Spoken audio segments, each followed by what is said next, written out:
मैं भारत का संविधान हूं। मुझे गढ़ने में 389 संविधान निर्माताओं को 2 साल 11 महीने 18 दिन लगे थे और इस तरह मैं आधार बना था एक प्राचीन सभ्यता से जन्मे नए देश का, जिसे आज देश दुनिया भारत के नाम से जानती है।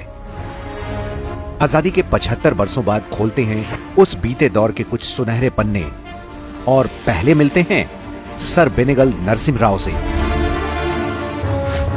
साल 1946 में आए कैबिनेट मिशन प्लान के तहत आजाद भारत की शक्ल सूरत कैसी होगी, इस पर मीमांसा शुरू हो गई थी और इसको आकार देने की कमान सौंपी गई थी संविधान सभा के इन सदस्यों को जिन्हें प्रांतीय विधानसभाओं द्वारा सिंगल ट्रांसफरेबल वोट सिस्टम और प्रोपोर्शनल रिप्रेजेंटेशन के तहत चुना गया था। इस समूह का लक्ष्य मेरे गठन के मार्फत भारत के वर्तमान और भविष्य के बीच एक मजबूत पुल बनाना था। इस पहल में अनूठा योगदान रहा था सिविल सर्वेंट, न्यायविद और कूटनीतिज्ञ सर BN राव का। जैसा कि आप जानते हैं, मुझ में निहित मूलभूत अधिकार संयुक्त राज्य अमेरिका से, नीति निर्देशक तत्व आयरलैंड से और संसदीय व्यवस्था ब्रिटेन से ली गई है। इन सब का श्रेय BN राव को जाता है। 1946 में संविधान सभा का सलाहकार बनाए जाने के बाद राव ने करीब 60 देशों के संविधान पढ़ डाले थे और भारत के संदर्भ में जो उचित लगा उससे उन्होंने पहला ड्राफ्ट तैयार किया था।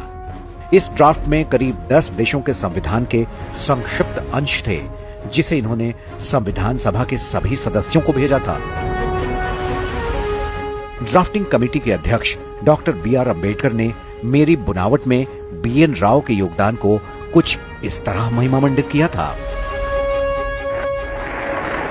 The credit that is given to me does not really belong to me. It belongs partly to Sir BN Rao, the constitutional advisor to the Constituent Assembly, who prepared a rough draft of the Constitution for the consideration of the drafting committee.